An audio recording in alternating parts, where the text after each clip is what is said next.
هل لك سر عند الله بينك أنت وبين الله؟ هل لك صدقات تخفى لا يعلمها إلا الله؟ أيها الأحبة، السلام عليكم ورحمة الله تعالى وبركاته. Baada ya kumshukuru Mwenyezi Mungu Subhanahu wa Ta'ala na kumtakia rehma mtukufu wa daraja bwana wetu Bwana Mtume Muhammad sallallahu alayhi wa alihi wasallam, ikiwa tunaendelea na darsa yetu ya mwezi mtukufu wa Ramadhani, nayo tukikita katika khutba na maelekezo ya Mtume sallallahu alaihi wa alihi wasallam aliyowaelekeza masahaba zake siku au masiku kabla ya kuingia mwezi mtukufu wa Ramadhani. Taban, tumezungumza kwamba khutba ya Mtume sallallahu alaihi wa alihi wasallam imejaa mambo mengi. Katika vipengele tulivyoweza kuvizungumza na kuvijadili ni pale aliposema Mtume sallallahu alaihi wa alihi wasallam, mtajeni Mwenyezi Mungu Subhanahu wa Ta'ala kwa njia zenu na kiu zenu. Lakini katika kipengele cha pili ambacho tunaingia leo, watasaddaqu ala fuqaraikum wa masakin, kwamba mnapokuwa katika mwezi mtukufu wa Ramadhani muhakikishe msiache maskini wenu wakadhalilika, hali ya kuwa nyinyi mmefunga, mmeamka na funga zenu, mna kiu yenu, mna njaa zenu, mwamtumikia Mwenyezi Mungu Subhanahu wa Ta'ala kwa ile funga yenu. Basi msiache wale ambao waitwao maskini katika nyinyi Waislamu, na msiwaache wale ambao waitwao mafukara katika nyinyi Waislamu, na msiwaache wale wasiojiweza katika Waislamu, na wala msiwaache wa mayatima katika mwezi mtukufu wa Ramadhani, na wala msijitenge na mayatima katika mwezi mtukufu wa Ramadhani. Kwa hiyo wakati wewe unamtumikia Mwenyezi Mungu Subhanahu wa Ta'ala kwa ibada yako ya kufunga, Bwana Mtume sallallahu alaihi wa alihi wasallam anasema, watasaddaqu ala fuqaraikum wa masakin, hakikisheni mnatoa sadaka kuwapatia maskini waliokuzungukeni, lakini hakikisheni mnatoa sadaka zenu kwa mafukara waliokuzungukeni, kama ambavyo atakavyokuja kuzungumza zaidi uspesho wa mayatima katika mwezi mtukufu wa Ramadhani. Kwa hiyo utaona kwamba Bwana Mtume sallallahu alaihi wa alihi wasallam anatutaka sisi tukiwa tumefunga tuhakikishe kwamba tunajali hali za wengine, za wale wasiojiweza. Tuhakikishe kwamba mimi ninafunga lakini pana maskini naye amefunga. Je, atafuturu nini? Huduma zake anazipataje? Kwa hiyo watakiwa wewe kama Muislamu ambaye katika mwezi wa Ramadhani watumikia ibada ya kumwabudu Mwenyezi Mungu Subhanahu wa Ta'ala, ibada ya funga, utambue kwamba Mtume sallallahu alaihi wa alihi wasallam katika mwongozo wake ni kwamba uwe na hisia kamili na wale wasiojiweza. Wakati wewe umefunga, uwe na hisia kamili na mafakiri, uwe na hisia kamili na maskini, uwe na hisia kamili na wajane, uwe na hisia kamili na mayatima. Kwa hiyo uhakikishe kwamba unawahudumia wajane, uhakikishe kwamba wewe Muislamu katika pati yako unaotakiwa kuplay katika mwezi mtukufu wa Ramadhani, na ni wapati lazima uiplay pati hiyo kama Muislamu, ni kuplay pati ya kuhakikisha unawahudumia wajane, unawahudumia mayatima, unawahudumia maskini na unawahudumia mafukara. Hiyo ni pati. Kwa nini Bwana Mtume sallallahu alaihi wa alihi wasallam katuhimiza kwa kutuambia watasaddaqu ala fuqaraikum wa masakinikum? Kwa nini atuhimize ibada ya sadaka? Kwa nini atuhimize kutoa sadaka hali ya kuwa sisi tumefunga? Kwa nini atuhimize tutoe sadaka katika ndani ya mwezi mtukufu wa Ramadhani? Ndugu zangu, Sadaka ina umuhimu sana. Ikiwa sisi twajua Qur'ani ilivyotuelekeza, ya ayyuhalladhina amanu kutiba alaykumus siyam kama kutiba alal ladhina min qablikum la'allakum tattaqun, kwamba ifunga uifungao katika mwezi mtukufu wa Ramadhan, haya masiku 29, haya masiku 30, watakiwa wewe uwe umehakikisha funga ile imekufikisha malengo ambayo watakiwa kufikia kwa ile funga yako ni wewe kuwa mcha Mungu. Hayo ndo malengo ambayo Mwenyezi Mungu Subhanahu wa Ta'ala anatarajia ufikie katika ukamilifu wa wanadamu, na ulikuwa wewe mcha Mungu. Anataka ukimaliza sasa jiulize wewe, hizi siku 30 toka Ramadhani mosi mpaka Ramadhani 30 au Ramadhani mosi mpaka Ramadhani 29, je, wewe waweza kweli ukawa mcha Mungu katika masiku haya 30? Utaona kwamba una baadhi ya vitu ambavyo ili safari yako ya siku 30, ili safari yako ya siku 29 iweze kufikika vizuri na uweze kufika vyema katika safari yako na uweze kutimiza malengo ya safari yako, unahitaji baadhi ya vitu kuwa ni msaada kwako. Ndio Mtume akakwambia katika miongoni mwa vitu vya msaada, mtaje Mwenyezi Mungu Subhanahu wa Ta'ala kwa njia yako na kiu yako. Moja.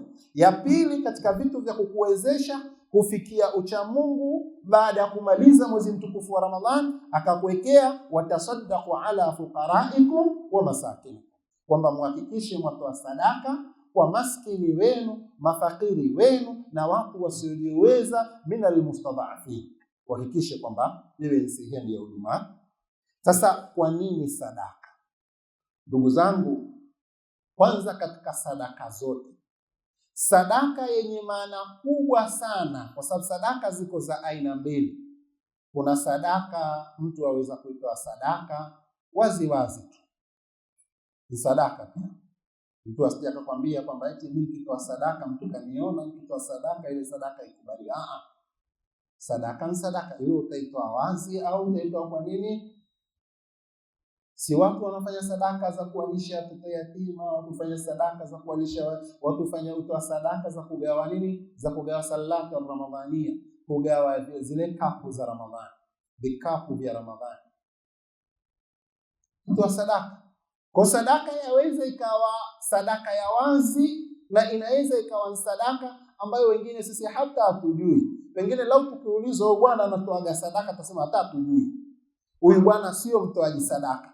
Lakini kumbe sisi hatujawahi kubahatika kumuona akitoa sadaka. Kwa nini? Kwa sababu sadaka zake ana njia yake ya pili. Sadaka zake nsiri.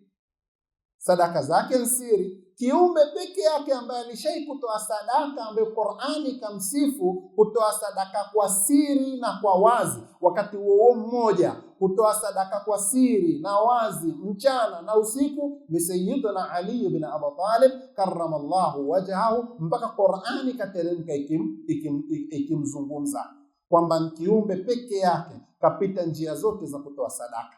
Yani kuna muda kaitoa sadaka, wakati huo wa siri akiwa ana senti hizo. Kuna mtu kamjia katoa kwa siri, kuna mtu kamjia katoa kwa wazi, kuna mtu kamjia usiku kampa sadaka, kuna mtu kamjia mchana, mpaka Mwenyezi Mungu akateremsha aya ya Qur'ani yaonyesha mazingira Ali ibn Abi Talib namna alivyoitoa ile sadaka yake. Kaitoa kwa siri, kwa wazi, kaitoa mchana, kaitoa usiku. Kwa hiyo alikuwa na vipande kadhaa kapitia. Kwa hiyo nataka niseme kwamba sadaka sio lazima iwe ya siri tu, bali sadaka ikiwa ya siri ina nafasi kubwa zaidi kuliko ile sadaka itoleao wazi. Yani thawabu, malipo hutofautiana. Mfano, sadaka ambayo peke yake inaweza kuzima hasira za Mwenyezi Mungu Subhanahu wa Ta'ala. Sote sisi tunajua watu wamebeba kukasirikiwa na Mwenyezi Mungu Subhanahu wa Ta'ala. Fikiri wewe huswali hivi, wadhani Mwenyezi Mungu anakuchekea amekukasirikia? Si sawa? Hivi wewe fikiri kwa namna ulivyoamrishwa na Uislamu, sio mwenye kuamrishika wa kutembea kichwa wazi, wewe hujali wala nini. Sio chochote, yani kana kwamba wewe sheria zako ni wewe mwenyewe, yani wewe wajiishi tu kana kwamba vile umejiumba wewe ndo mwenye kujiamulia, wewe ndo kila. Mwanadamu ameumbwa na namna alivyoumbwa, yuko under control. Mwanadamu yuko chini, anakontroliwa. Mwanadamu ni kiumbe aliyeumbwa na Mwenyezi Mungu Subhanahu wa Ta'ala. Kwa hiyo ni kiumbe anaishi kwa mipaka aliyowekewa na Mwenyezi Mungu Subhanahu wa Ta'ala. Sasa ikiwa wewe ni mtu ambaye wa kusema urongo, wewe wasema. Ni mtu ambaye wa kusengenya, wewe wasengenya. Ni mtu ambaye usosali, wewe. Tumebeba kukasirikiwa na Mwenyezi Mungu Subhanahu wa Ta'ala katika maisha yetu katika mambo mangapi? Kila mtu ajirejee mwenyewe na nafsi yake. Jirejee mwenyewe na nafsi yako. Je, wewe kwa mangapi ambayo umeamrishwa, kuamrishika, umekatazwa, ukukatazika na Mwenyezi Mungu Subhanahu wa Ta'ala? Je, una hasira, Mwenyezi Mungu ana hasira na wewe kwa kiasi gani? Sasa katika kitu ambacho peke yake chaweza kuzima hasira za Mwenyezi Mungu Subhanahu wa Ta'ala ni hili ambalo tufunza Bwana Mtume sallallahu alaihi wa alihi wasallam, asema sadaqatu sirri tudfi'u ghadaba rabbi. Sadaka ya siri inaazima hasira za Mwenyezi Mungu Subhanahu wa Ta'ala. In sadaka bora, sadaka ambayo inayozima hasira za Mwenyezi Mungu Subhanahu wa Ta'ala ni ile sadaka itolewa kwa siri. Wewe wataka kuzima hasira za Mwenyezi Mungu Subhanahu wa Ta'ala juu yako, hakikisha kwamba watengeneza mazingira ya kuitoa sadaka yako kwa njia ya siri. Ile sadaka yako ya njia ya siri iweze kuzima nini? Hasira za Mwenyezi Mungu Subhanahu wa Ta'ala. Sadaqatu sirri tudfi'u ghadaba rabbi. Sadaka ya siri kuzima hasira za Mwenyezi Mungu Subhanahu wa Ta'ala. Sisi tumo katika kufunga. Mtume sallallahu alayhi wa alihi wasallam siku moja anawaambia masahaba zake, anawaambia mmoja katika masahaba zake, ala adulluka ala abwabil khairi, amwambia je, nikuonyeshe mlango wa khairi? Mtume sallallahu alayhi wa alihi wasallam, masahaba amwambia sahaba mmoja, nikuonyeshe mlango wa khairi. Pengine usahaba alikuwa atafuta mlango wa khairi, atafuta hivi jambo gani nifanye kwa sasa, nataka nifanye jambo fulani, nifanye jambo gani? Bwana Mtume sallallahu alayhi wa alihi wasallam akamwambia, ala adulluka ala abwabil khair, je, nikuonyeshe mlango wa khair? Qultu bala ya Rasulullah. Huyu sahaba akamwambia, ndio ewe mtume wa Mwenyezi Mungu Subhanahu wa Ta'ala. Yule akaambiwa na Mtume sallallahu alayhi wa alihi wasallam, as-sawmu junna, kwamba funga ni ngao. Kama tena nafunga kwanza, kama ambavyo nyinyi mlivyo katika mwezi mtukufu wa Ramadhani. Jambo la kwanza la kheri kwa Muislamu katika mwezi mtukufu wa Ramadhani ni ile funga yenyewe. Bwana Mtume anasema as-sawmu junna, funga ni ngao. Funga ni ngao inayomlinda mtu na moto. Funga ni ngao inayomlinda mtu na madhambi, na kufanya madhambi na kuyaendea madhambi. Kama ambavyo ilivyo sala ni ngao ya kumzuia mtu na madhambi. Inna salata tanha 'anil fahsha'i wal munkar. Kazi kubwa ya sala ni kukuzuia kufanya nini? Machafu. Sasa as-sawmu junna, ukiwa umefunga, funga yako ile inakuzuia kuyaendea madhambi. Funga ni ngao na kulinda na moto. Funga ni ngao na kulinda na madhambi. Funga ni ngao inayokulinda na mambo mabaya. Sasa hiyo funga, Bwana Mtume sallallahu alayhi wa alihi wasallam akamwambia sahaba yule, pamoja na kwamba utakuwa umefunga, lakini tambua hili lingine la ziada, ulibebe ukiliambatanisha na nini? Na funga yako. Akasema wasadaqa tudfi'ul khati'a, lakini tambua kwamba sadaka inafuta makosa, kama tudfi'ul ma'u nara, kama ambavyo maji yanavyozima moto. Sadaka, Bwana Mtume anakuambia funga, lakini tambua pamoja na kufunga kwamba funga ni ngao, lakini tambua kuna viwezeshi vingine ambavyo vinaweza vikakusaidia funga yako ile ikawa ni ngao iliyo imara, na funga yako ikawa ni nguzo muhimu. Ni kukamatana na nini? Na sadaka pia. Kwa nini? Kwa sababu sadaka inafuta makosa kama ambavyo maji yanavyozima moto. Sadaka ni muhimu sana, funga yako iambatane na utoaji wa nini? Wa sadaka. Mtume sallallahu alaihi wasallam bal akawaeleza masahaba zake kwamba sadaka huwa ina natija mbili, ina matokeo ya aina mbili. Sadaka ina matokeo ya duniani. Matokeo ya duniani mfano nini? Mfano kwamba sadaka huzima mabalaa.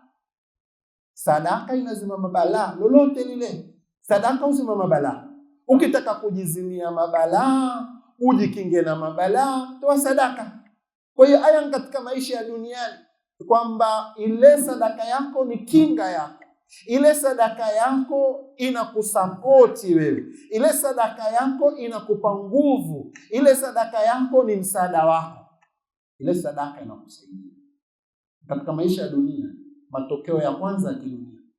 Lakini sadaka hiyo hiyo ina matokeo vile vile ya kiakhira, ina matokeo vile vile siku ya kiyama. Bwana Mtume sallallahu alaihi wasallam anasema kullu mri'in fi dhilli sadaqatihi hatta yuqda baina nas.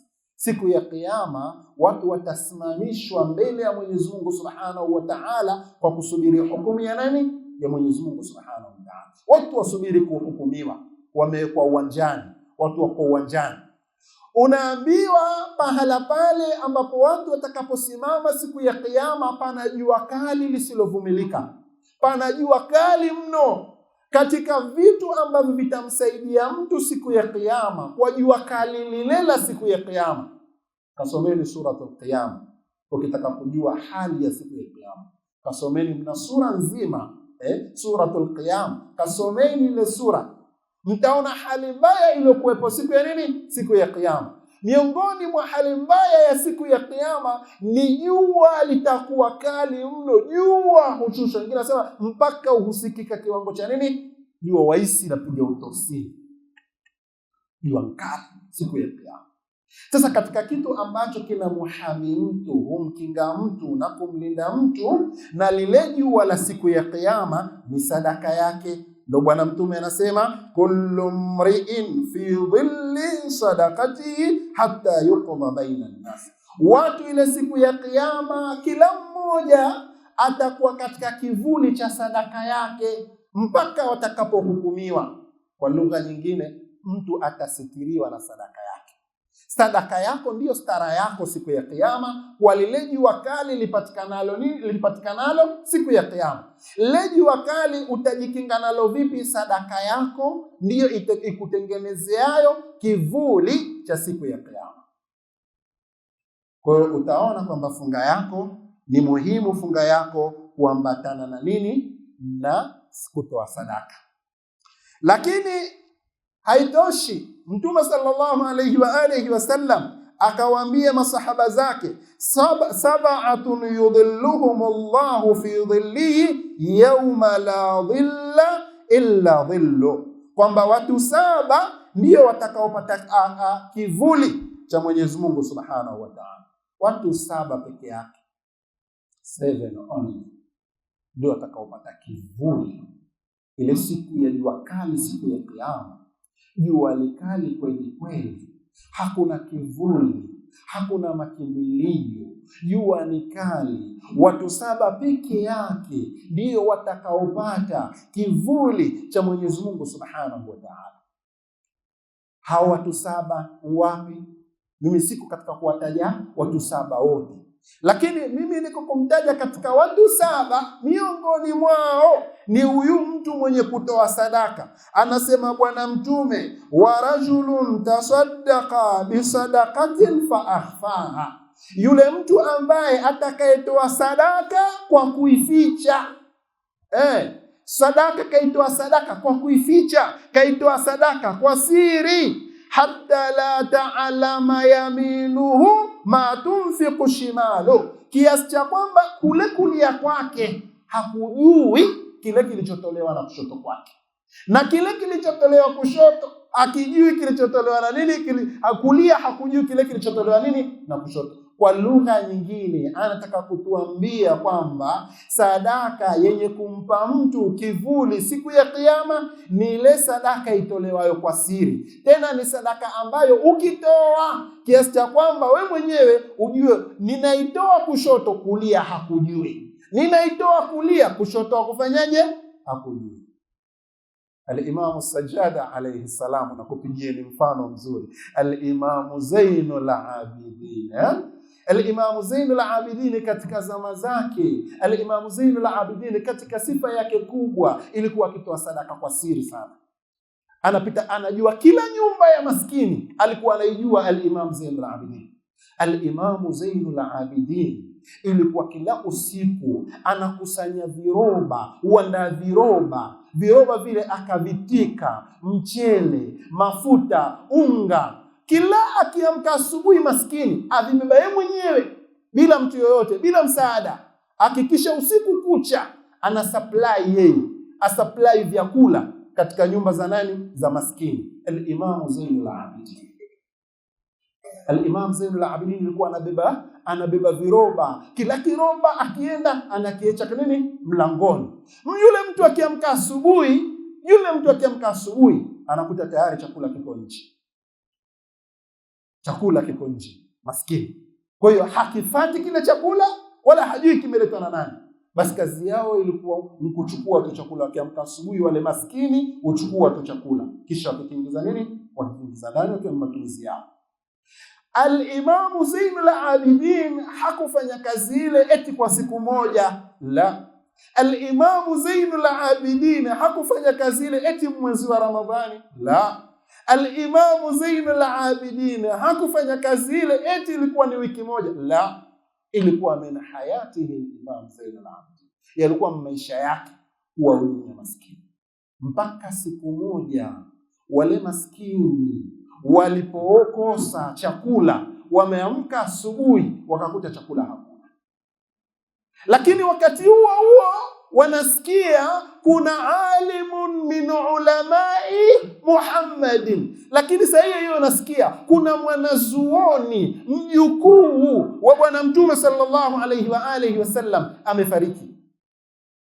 Yani hiyo siku walioamka wanakosa chakula, wale maskini wanafungua milango, wanaona hakuna chakula. Mtu mpaka anaufunga, anarudi ndani tena, anaona labda nimefungua mapema. Anafunga ule mlango, anarudi ndani, asubiri dakika 5-10, kisha enda kufungua tena, anakuta hamna. Anaona labda nimeufungua mlango kimakosa. Anafunga mlango tena, arudi ndani, kisha asome bismillah. Pengine sijaufungua mlango kwa kusoma bismillah. Asome bismillah, afungue, anatoka nje kuta bado hakuna. Sasa hiyo wakasikia kwamba kuna mjukuu wa Bwana Mtume aitwaye Al-Imamu Zainul Abidin amefariki. Wale maskini wote wakakimbia kutaka kujua yeye au mwingine.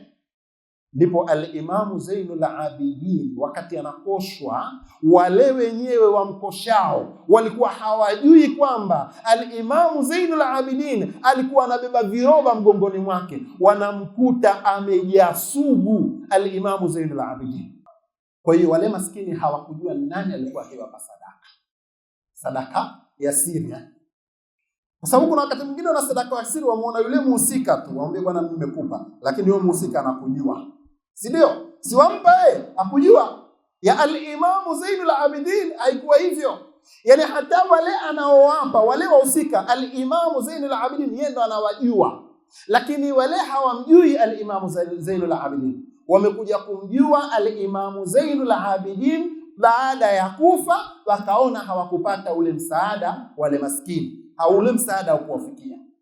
Sasa ndio hiyo anatuambia katika watu watakaopata kivuli cha Mwenyezi Mungu Subhanahu wa Ta'ala siku ya Kiyama, rajulun tasaddaqa bi sadaqatin fa akhfaha, ni yule mtu ambaye atatoa sadaka kwa kuificha, hatta la ta'lama yaminuhu ma tunfiqu shimalu, kiasi cha kwamba kulia kwake hakujui kitu gani kimetolewa na kushoto. Kisha warajulun dhakara Allaha khaliyan fafadat aina, ambao ndo darasa tuliyomaliza jana. Mtu mwingine ni yule mtu ambaye anayemtaja Mwenyezi Mungu Subhanahu wa Ta'ala akiwa peke yake tu, akiwa peke yake yeye, fafadat aina, mpaka anabubujikwa machozi. Mtu huyo utampata wapi? Anamtaja Mwenyezi Mungu Subhanahu wa Ta'ala, kachukua engo yake, amtaja Mwenyezi Mungu, yuko peke yake, mpaka macho yake yanafanyaje kubujikwa na machozi kwa kumtaja Mwenyezi Mungu Subhanahu wa Ta'ala. Wawili manake katika watu 7 mnikutajia watu wangapi? Watu wawili wenye kupata kivuli cha Mwenyezi Mungu siku ya nini? Siku ya Kiyama. Yule mwenye kutoa sadaka kushoto hakujui, katoa kulia kushoto hakujui, kaitoa sadaka yake kwa siri, kwa kuificha, na yule ambaye mwenye kumtaja Mwenyezi Mungu Subhanahu wa Ta'ala akiwa peke yake, basi na mtu yote, lakini sio kumtaja tu, akamtaja Mwenyezi Mungu mpaka macho yake yakabubujika nini? Machozi. As-sadaqa, ndugu zangu, sadaka katika maisha yetu sisi Waislamu, Mtume sallallahu alaihi wa alihi wasallam ametupa katika kitu kikubwa ambacho Muislamu apaswa awe nacho kila siku katika maisha yake, ni sadaka. Hata ukiwa mgonjwa, muhimu. Mtume sallallahu alaihi wa alihi wasallam alikuwa anawaambia masahaba zake, dau maradhakum bis-sadaqa, watibuni wagonjwa wenu kwa sadaka. Jamani, sadaka ni tiba. Kuna mgonjwa ajulikani, maskini ya Mungu, anafanyiwa vipimo vyote havionekana, na hili inshallah ni kule practice. Siku moja nilienda kwa shekhe wangu kabisa, anaumwa mwanafunzi, anambia naumwa, nimeenda hospitali, naambiwa hamna kitu. Nimeenda hospitali hamna kitu. Akaniuliza, una senti kidogo? Una chochote kidogo cha kutoa sadaka? Nikamwambia nacho. Akanambia basi nenda katoe sadaka, alafu kisha toa sadaka ndio uende hospitali. Fi'lan nikaenda kuitoa sadaka, nikaenda hospitali.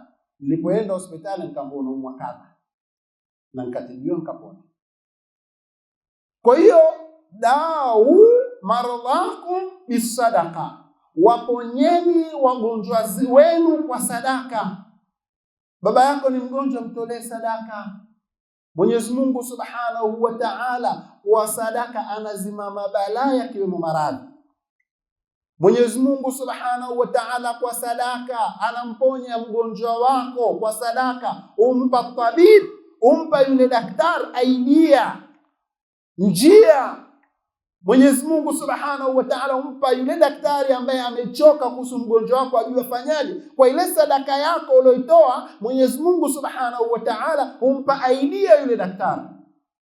Mwenyezi Mungu teremsha rahma zake, yule daktari anapata idea ya kumtibu mgonjwa wako. Mwenyezi Mungu teremsha rahma yake, yule daktari anapata idea ya dawa ambayo yaweza kumponya mgonjwa wako.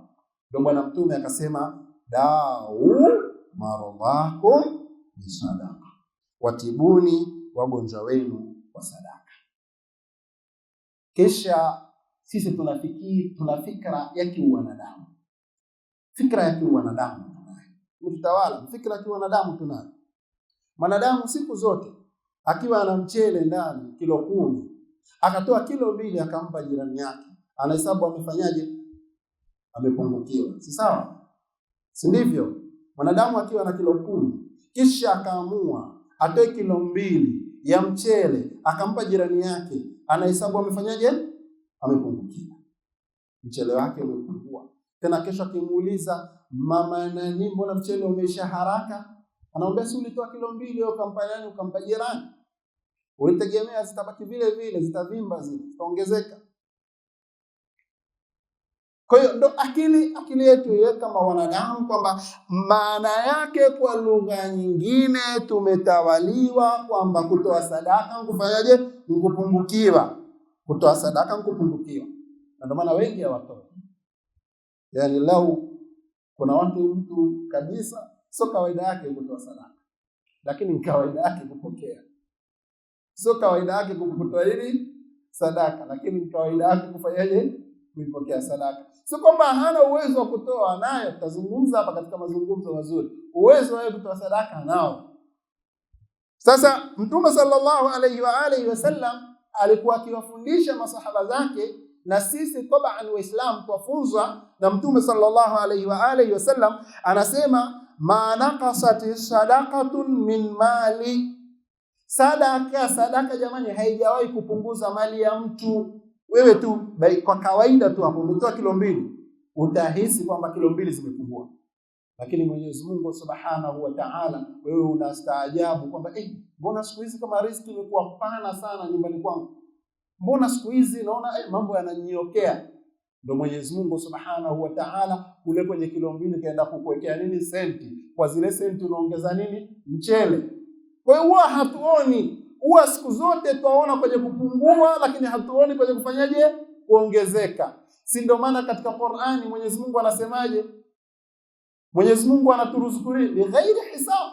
Mwenyezi Mungu anaweza kukuruzuku basi na wewe kutarajia kabisa, bila kutarajia. Mwenyezi Mungu anakuruzuku bila kutarajia. Waona riziki yako mpana, mpaka wajiuliza, hivi kwa juisi kweli mimi nakupata pesa hizi? Hivi kwa hii juisi ambayo mimi huenda kuchukua matunda sokoni, matunda yasiyoeleweka, hayana mbele wala nyuma, kisha miukusanya matunda haya ndio kunipa senti hizi? Mwenyewe hujiamini wewe, lakini pia hujiamini. Hivi hujampata mtu afanya biashara na maendeleo aliyokuwa nayo, yeye mwenyewe ukimwambia hivi umefikia vipi maendeleo hayo, yeye mwenyewe akwambia mimi sijui. Mimi hata kuniuliza jengaje sijui. Lakini biashara yangu hii na sijawahi kufanya biashara nyingine. Ni hizi nyanya. Ni huu mpunga. Ni haya mahindi. Ni haka kaduka. Sijawahi kuona biashara nyingine. Ni hii. Yarzuquhu min haythu la yahtasib wa yuwassa alayhi min haythu la yahtasib. Mwenyezi Mungu humpa riziki na humtanulia wigo wa riziki kiasi kwamba yeye hawefanyaje? Ahisi. Sasa sadaka haijawahi kupunguza mali ya mtu, bali sadaka huongeza katika mali ya mtu. Atuambia wa ma zada Allahu abdan bi'afwin illa izza. Mwenyezi Mungu Subhanahu wa Ta'ala hajawahi kumzidishia mja kwa kumuomba msamaha. Yani mja mwenye tabia kumuomba Mwenyezi Mungu Subhanahu wa Ta'ala msamaha hajawahi kuzidishiwa na Mwenyezi Mungu Subhanahu wa Ta'ala, isipokuwa nini? Izza, anakuwa mtukufu.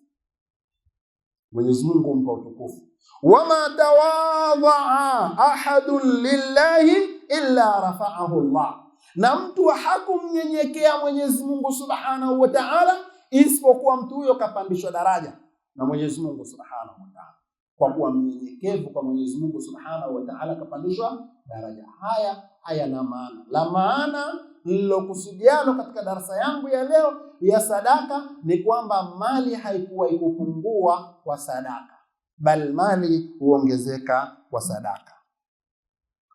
Mtu mmoja alipomuelewa Mtume sallallahu alayhi wa alihi wasallam katika suala la sadaka, alipomuelewa vizuri Mtume sallallahu alayhi wasallam kwamba sadaka ina maana, sadaka ina umuhimu katika maisha yake, ni muhimu ya kuplay part ya sadaka katika maisha yake, kaelewa. Lakini akataka kumwambia Mtume sallallahu alayhi wa alihi wasallam, na ndivyo alivyomwambia. Akamwambia, ya Rasulullah, ewe mtume wa Mwenyezi Mungu, ayu sadaqati a'zama ajra, ni sadaka gani ina malipo makubwa kuliko sadaka zote? Mimi nataka nikipiga kitu nimepiga, nikitoboa nimetoboa. Ni sadaka gani kubwa ambayo hii nikishaifanya imetiki, imeenda? Ni sadaka bora kuliko sadaka zote. Nataka kujua sadaka bora kuliko sadaka zote, au sadaka bora ni ipi, ewe mtume wa Mwenyezi Mungu Subhanahu wa Ta'ala? Sadaka yenye malipo makubwa zaidi kwa mwanadamu mbele ya Mola wake ni sadaka gani? Mtume sallallahu alayhi wa alihi wasallam akamwambia, antasaddaqa wa anta sahihun shahihun, ni kutoa sadaka hali ya kuwa wewe una nguvu. Yani kuitoa sadaka bora mbele ya Mwenyezi Mungu Subhanahu wa Ta'ala, sadaka bora yenye ujira mkubwa mbele ya Mwenyezi Mungu Subhanahu wa Ta'ala ni ile sadaka anayomtoa mtu akiwa ana afya njema. Ana afya njema, kijana kweli kweli, yuko fresh, sio mgonjwa. Kwa sababu mtaona katika Waislamu wengi, manake Bwana Mtume sallallahu alaihi wa alihi wasallam anatuambia sio vibaya wala anatoa sadaka. Kuna mtu mpaka aumwe ndo atoa sadaka. Kuna mtu ni mgonjwa anatoa sadaka. Kuna mtu mpaka aone kwamba mwili umedhoofika ndo atoa sadaka. Na kuna wale ambao wamanu'ammiruhu nunakisuhu fil khalqi afala ta'qilun, umri umeshakwenda hajiwezi tena, lakini mali yanayo, muda huo ndo anatoa sadaka. Sasa Bwana Mtume sallallahu alaihi wa alihi wasallam anamwambia yule sahaba, sadaka bora ni yule mtu anapoitoa akiwa na afya njema na mwili safi, yuko very strong. Hiyo ndo sadaka bora. Sadaka bora itoe katika ujana wako. Sadaka bora itoe katika umri wako, uwe una nguvu, una afya, waweza kutembea, waweza kupambana, waweza kwenda huku na huko. Hiyo ndo sadaka bora ambayo ina malipo makubwa mbele ya Mwenyezi Mungu Subhanahu wa Ta'ala kuliko sadaka zote. Lakini ndugu yangu, al-Imamu Jaafar as-Sadiq alayhi salam katika mafunzo yake mazuri aliyoyaelewa katika nyumba ya utume, katika nyumba ya babu yake, mafunzo yanatoka katika nyumba ya babu yake, mjukuu wa Bwana Mtume sallallahu alaihi wa alihi wasallam, anatuambia al-Imamu Sadiq, man tasaddaqa bi sadaqatin awwala nahari dafa'a Allahu anhu sharra ma yanzilu minas samai fi dhalika al-yawm. Wallah, al-Imamu Sadiq anasema, akiitoa mtu sadaka mwanzo wa mchana, sadaka ile inamkinga na mabalaa, yawe yanayotoka mbinguni, yawe yanatoka wapi, ukingwa na mabalaa mpaka kuingia mpaka kukatika ule mchana kuingia usiku. Yani asubuhi ukitoa sadaka, ile sadaka yako mkinga, inakukinga na mabalaa kwa mchana wako wote, ile sadaka yako. Lakini akasema al-Imamu Sadiq alayhi salam, akasema fa in tasaddaqa awwala al-layli, akitoa sadaka yake mwanzo wa usiku, dafa Allahu anhu sharra ma yanzilu minas samai fi tilka al-layla. Mwenyezi Mungu Subhanahu wa Ta'ala kwa kutoa ile sadaka mwanzo wa usiku, al-Imamu Sadiq anasema huyu mtu anapata kinga ule mwanzo wa usiku mpaka usiku ule wote unakatika. Hawezi tena kuota mambo ya hovyo. Naota nimekimbizwa na majini, kimbizwa na majini. Naota mmenyongwa. Au nyongwa vipi ndani ya mwezi mtukufu wa Ramadhani? Nyongwa vipi? Sadaka na utoe na unyongwe. Wewe umetoa sadaka bora ni ile. Umeona Imam Sadiq anatuambia, ukitoa sadaka ya mchana imekulinda mchana mzima, umekingwa na mabaya mchana mzima. Watu wanatembea na mengi, ujafa ujaumbika, umetoka umepanda bodaboda, ghafla umeanguka, umevunjika miguu, mwili wote ufanye kazi, au chini kote hakufanyi kazi, mabalaa, mitihani. Sasa kwa nini usitoe sadaka hiyo? Kwa nini Muislamu jikinge na mabalaa? Kinga kubwa ya Muislamu ya kujikinga na mabalaa ni sadaka yake. Sadaka yake inamkinga na mabalaa. Sadaka yake inamlinda mchana wake. Sadaka yake inamlinda usiku wake.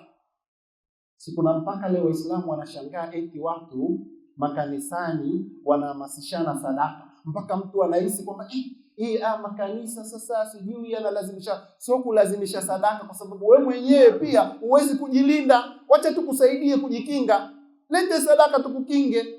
Kumbe wewe mwenyewe ulipaswa kutoa tu ile sadaka na kulinda, lakini uwezi wewe mpaka upelekwe. Mpaka tuje hapa sisi tuanze kukwambia ukitoa sadaka yako na kuhakikishia mwaka mzima wewe utokumbwa na balaa, ndio utaniachia hapa msikitini. Bila kukupa upako wewe uache sadaka. Watu wanatafuta mbinu za kuhakikisha kwamba nyinyi mnatoa nini? Sadaka tu. Watu watafuta mbinu wakisha toa sadaka. Ukienda mwenyewe kule mnapoendaga kule kwa Kalumanzira, ukienda Kalumanzira akwambia ulete nini? Lete sadaka. Sasa sadaka ungefanya wewe ukatoa sadaka. Kwa hiyo sadaka, ndugu yangu, al-Imamu Sadiq alayhi salam anasema sadaka yako ya mchana hukulinda mchana mzima, ya ile ya mwanzo wa mchana, lakini sadaka yako ya usiku pia hukulinda usiku mzima. Kwa hiyo wewe habari upendi, utaki matatizo ya kujiotea hovyo ya majini mahaba, wataka kuepuka majini mahaba, wataka kuepuka sijui majinamizi na nyongwa, wataka kuogopa nyumba yako mwenyewe. Mtu mpaka nyumba yake aogopa nyumba yake mwenyewe. Mahali hapa mimi watu wananichezea hapa mahali. Toa sadaka, utalala vizuri. Sadaka yako ndio itakayokulaza. Sadaka yako itakulaza vizuri. Sadaka yako utalala mpaka asubuhi kiamsha. Mbona kama umenitoa peponi rafiki yangu? Namna usingizi ulivyokuwa mzuri. Sadaka, tengeneza usingizi wako kwa sadaka yako. Kwa pamoja, sadaka muhimu. Ndio maana siku moja Mtume sallallahu alaihi wasallam anawaambia masahaba zake, wakashangaa. Anawaambia, inna ala kulli muslimin fi kulli yawmin sadaqa. Bwana Mtume anawaambia, nyinyi Waislamu kila siku lazima mtoe sadaka. Anawaambia masahaba zake, kila siku. Mtume sallallahu alaihi wasallam anawaambia masahaba zake, kila siku nyinyi Waislamu mtoe sadaka. Bwana mmoja katika masahaba Bwana Mtume, qala rajulun, akasema, man yutiqu dhalik. Je, Mtume wakusudia yule anayeweza? Yule anayeweza, wakusudia mwenye kutoa sadaka atoe sadaka kila siku, yule anayeweza. Pengine umechanganya hapo, kwa sababu lazima ukiwa Muislamu lazima utoe sadaka kila siku. Wala ni kwa mwenye kuweza. Bwana Mtume sallallahu alaihi wasallam akamwambia yule sahaba, akamwambia, imatakal adha ani tariqi sadaqa. Kwa sababu Bwana Mtume alielewa tatizo lake. Alielewa tatizo lake ni kuwaza senti tu, pesa tu, kuanza kutoa pesa tu, kuanza kutoa mchele wake ndani, kuanza kutoa vitu vyake ndani. Ndio alivyokuwa anawaza. Bwana Mtume akamwambia, hata kule kuondosha udhia tu njiani, kule kuondosha udhia tu njiani ni sadaka.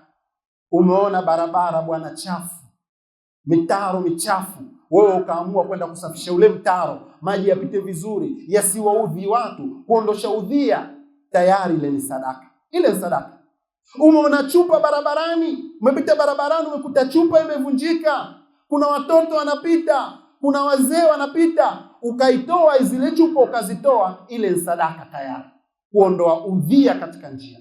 Umeona miba, kuna miba iko barabarani, wewe ukaenda ukatoa zile miba. Misumari iko barabarani, ukatoa ile misumari. Tembeeni barabara zetu, unakuta wakati mwingine mtu katengeneza gari kaacha mawe barabarani, wewe ukaja ukapaki gari yako pembeni ukayatoa mawe, kwa sababu yale mawe yanaweza kuleta ajali, yale mawe yanaweza kusababisha ajali kwa mtu mwingine. Ile tayari wewe ni sadaka. Kwa hiyo Bwana Mtume akawaambia, mbona sadaka waweza kuifanya wewe Muislamu tu? Mfano sisi hapa, njia ngapi tukitembea ziko ovyo, vichochoro vingapi leo tukivipita viko ovyo. Kuna mtu kajisaidia barabarani, ukaenda wewe ukaondosha. Umeondosha wewe, mtu kajisaidia barabarani, jamaa na jeuri na kibri, kaangalia mchana huku na huku hamna kitu, kafanya vitu vyake. Umeamka asubuhi, kila mtu anashindwa kupita vizuri pale, nafsi inachukia. Wewe ukaenda ukazoa ule mzigo ukatupa. Sadaka. Sadaka.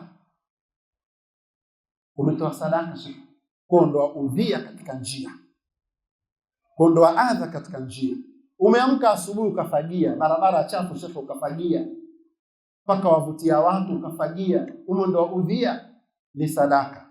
Lakini akaendelea kuambia Bwana Mtume sallallahu alayhi wa alihi wasallam, wa irshadu karrajul ila tariq, na kumwelekeza mtu njia pia ni sadaka. Kumwelekeza mtu tu njia ni sadaka. Jamaa kaka, bwana mimi nataka kwenda stendi bwana. Wewe ukachukua nguvu, sio kumpeleka. Jamani, kumwelekeza tu sadaka. Wewe ukaanza kumwelekeza, utaenda hivi, utanyosha, utakata vile, utaenda hivi. Hapo ukishafika baada ya mita stendi ndio hivi. Shekhe, ushatoa sadaka. Kumwelekeza tu mtu njia. Sikwambii kumwelekeza mtu njia kwenda wapi msikitini, sadaka tofauti Kumwelekeza mtu njia kwenda katika ibada, hiyo ni kitu kingine tofauti. Sikwambii kumwelekeza mtu kituo cha yatima kilipo. Sikwambii kumweleza mtu wajane wanapopatikana. Sikwambii kumwelekeza mtu wasiojiweza walipo. Sikwambii kumwelekeza mtu ambaye anaenda kutoa matibabu kwa wasiojiweza. Sikwambii. Kumwelekeza mtu tu, kumwelekeza mtu njia ni sadaka. Lakini vile vile akaendelea kusema Mtume sallallahu alayhi wa alihi wasallam, akasema wa iadatuka almaridhi sadaqa, na kule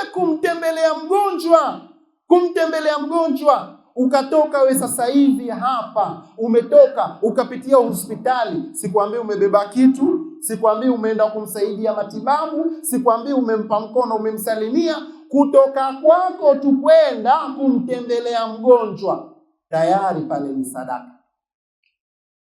Sadaka, umetoa sadaka kwa kwenda tu kumtembelea. Kwa kumtembelea mgonjwa ni sadaka. Akaendelea kusema wa amruka bil ma'rufi wa nahyuka 'anil munkar sadaqa, na kule kuamrisha kwako mema na kukataza kwako mabaya, ile tayari ni sadaka. Umemkuta mtoto maskini, badala ya kwenda madrasa yuko barabarani anacheza peke yake badala ya kufika madrasa. Yule mtoto ukaongea naye vizuri, ukasema naye vizuri, pia akakimbia madrasa, sadaka. Umekuta mtoto wa mtu maskini ya Mungu anacheza badala ya kwenda shule, ukaanza kumpa nasaha umuhimu wa shule. Mwanangu, usipuuze shule muhimu, wa shule. Kale katoto kakakuelewa, kakatoka kaenda shule, na kisha kakaweka ile idea uliomkapa pale kichwani kwamba shule ndio maisha yake, elimu ndio maisha yake, tayari ni sadaka. Kuamrisha kwako mema na kukataza maovu, tayari ni kutoa nini? Ni kutoa sadaka. Bal Bwana Mtume sallallahu alayhi wa alihi wasallam anasema waradduka salam sadaqa, na kule kurejesha kwako tu salamu. Mtu kakusalimia assalamu alaykum, kakusalimia assalamu alaykum, kurejesha kwako tu salamu, kumjibu tu wa alaykumus salamu wa rahmatullahi ta'ala wa barakatuh, tayari. Sikwambii ukimwambia kaifa haluka, sikwambii ukimwambia vipi watoto nyumbani, sikwambii ukimwambia wewe unaje hali, sikwambii ukimwambia vipi jamaa zako, kwa kumwitikia tu wa alaikumus salam, tayari nini? Ni sadaka. Kwa hiyo ndo Bwana Mtume sallallahu alayhi wa alihi wasallam ndio maana akasema kila Muislamu ana sadaka. Sasa ushinde senti baba, wewe ni mgumu, hana kutoa kitu pia njiani uwezi. Yaani wewe ukiamua kutoa sadaka ya senti, tuamini hatukuoni. Na kutoa udhia pia njiani pia huwezi pia sadaka hiyo. Baba, wewe ukiambiwa kuelekeza wewe tu ukiambiwa utoe senti huwezi. Ana kuelekeza njia pia huwezi. Kuelekeza watu tu njia pia huwezi. Bali ukikutana na jitu jingine ndo unataka kwenda stendi anakuelekeza Njoro. Makusudi. Unakuja unazika zangu hapa na stress zangu, unakuja unaniuliza habari ya stendi. Huku, shuka hapa. Shuka moja kwa moja utavuka reli. Njoro. Wakupeleka Njoro. Senti hana za kukupa, yani senti za sadaka huyu bwana hana. Na pia kuelekeza njia pia ni tabu. Hawezi pia kuelekeza nini? Njia. Lakini huna senti za kutoa wala chakula cha kuwapa maskini, lakini pia na kutembelea wagonjwa baba pia huwezi. Kwa sababu kuwatembelea wagonjwa pia ni sadaka. Haya pia na kwenda kuwatembelea wagonjwa pia huwezi. Haya baba, uwezi yote, uwezi kuwalisha mayatima, uwezi pia hata kuamrisha mema na kukataza maovu pia uwezi. Bali maajabu, mtu hata pia wakati mwingine pia hata hiyo sadaka ya kujibu salamu pia hana. Ukapita ukamsalimia asalamu alaykum, kama vile anakuangalia kama ndizi ambayo haijaiva, kwa hiyo ana mpango nayo. Kuangalia hivi, salamu alaykum, kwani lazima umetumwa? Yaani mwenyewe pia ajiamini, yaani mtu mwenyewe pia ajichoka nafsi. Yaani hawezi kutoa sadaka za senti wala chakula, lakini pia hata sadaka ya salamu pia kuijibu pia hawezi kufanyaje? Kuifanya. Al-Imam, bali kuna riziki nyingine, kuna sadaka nyingine ambayo mtu pia hata wewe mwenyewe utastaajabu. Siku moja Al-Imam Sadiq alayhi salam anawasimulia wafuasi wake kuhusu Al-Imam Zainul Abidin. Jamanini nyinyi Al-Imam Zainul Abidin, Al-Imam Sajjad. Hapa ananukuu Al-Imam Sadiq katika tukio moja, ananukuu ile tukio kutoka kwa Al-Imam Zainul Abidin, awapa wafuasi wake Al-Imam Sadiq. Anawaeleza wafuasi wake tukio la nani? La Al-Imam Sajjad, Al-Imam Zainul Abidin. Siku moja anasema alikuwa Al-Imam Zain, kana Ali bin al-Husayn, Al-Imam Zainul Abidin, idha asbaha kharaja ghadiyan fi talab ar-rizq. Ilikuwa akiamka asubuhi Al-Imam Sajjad anaenda kutafuta riziki. Kama asubuhi. Jamani, huyu ni imam. Sikwambie wewe, huyu ni imam. Imam akiamka asubuhi aenda kufanyaje? Aenda kuparangana, sio? Aenda kutafuta riziki. Imam. So wewe, imamu akiamka asubuhi, mjukuu wa Bwana Mtume akiamka asubuhi aenda kutafuta nini? Riziki. Kwa maana mjukuu wa Bwana Mtume yeye alivyolelewa, riziki hailetwi na nani? Na malaika. Ukai kisha malaika akakushushia riziki tu nyumbani. Hawakumuona Mtume akikaa kisha riziki tu kisha.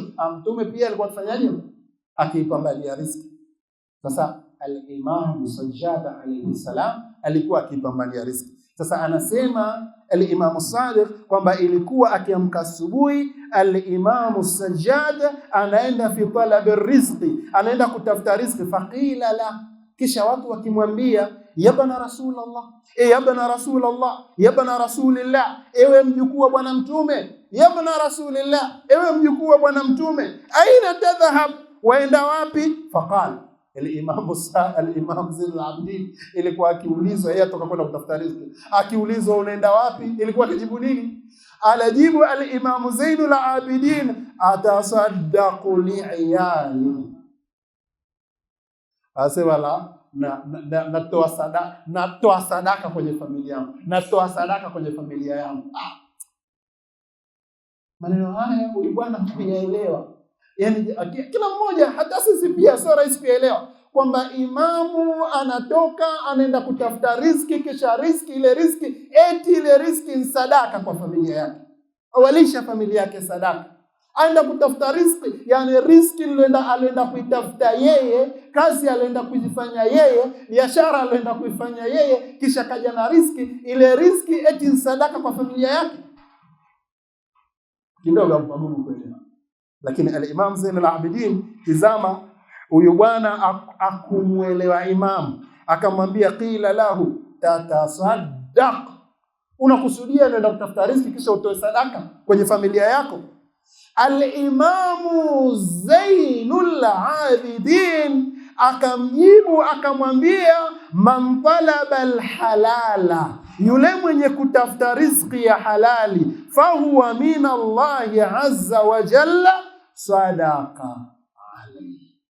Akamwambia mtu akitoka akaenda kutafuta riziki ya halali, ile riziki ya halali aliyoitafuta ile Mwenyezi Mungu Subhanahu wa Ta'ala, ule utafutaji wake wa halali Mwenyezi Mungu Subhanahu wa Ta'ala amefanya ni sadaka. Kwa hiyo kutafuta riziki ya halali sadaka, kutafuta riziki ya halali nini? Ni sadaka. Kwa hiyo mtu kwenda kupambania riziki ya halali, mtu kwenda kugangama kupata ile riziki ya halali, kuitafuta ile riziki ya halali yenyewe nini? Sadaka.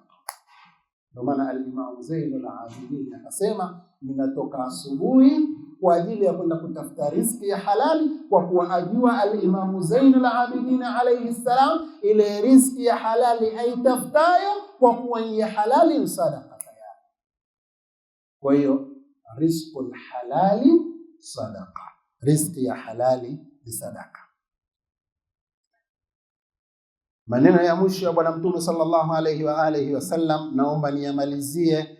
Anasema Bwana Mtume sallallahu alayhi wa alihi wasallam, istanzilu rizqa bisadaqa, teremsheni riziki kwa sadaka. Vuteni riziki kwa kutoa sadaka, vuteni riziki kwa kutoa sadaka, zikurudisheni riziki zenu kwa kuitoa sadaka. Maana yake unapotoa sadaka, Mwenyezi Mungu Subhanahu wa Ta'ala anakurahisishia kupata riziki yako. Mwenyezi Mungu Subhanahu wa Ta'ala ukurahisishia nini? Riziki yako. Kwa nini? Kwa kuwa wewe watoa sadaka. Sadaka yako ni katika kitu ambacho kinachokusaidia kuisogeza riziki. Lakini katika maneno mengine anatuambia Amirul Mu'minin Ali bin Abi Talib, anasema idha amlaqtum fatajirullaha bisadaqa. Akasema mkipata umaskini, ukapigwa na umaskini wewe, ukapigwa na ufukara, ulikuwa unajiweza, lakini ghafla ukapigwa na umaskini, ghafla ukapigwa na kutokujiweza, basi Bwana Mtume sallallahu Amirul Mu'minin Ali ibn Abi Talib anasema, Mtume sallallahu alayhi wa alihi wasallam anasema, alitufunza tukipigwa na umaskini na ufukara, basi tutoe sadaka, twende mbio kwenye kutoa sadaka. Kwa hiyo utaona sadaka yako inakuvutia riziki, sadaka yako inakufungulia milango ya riziki.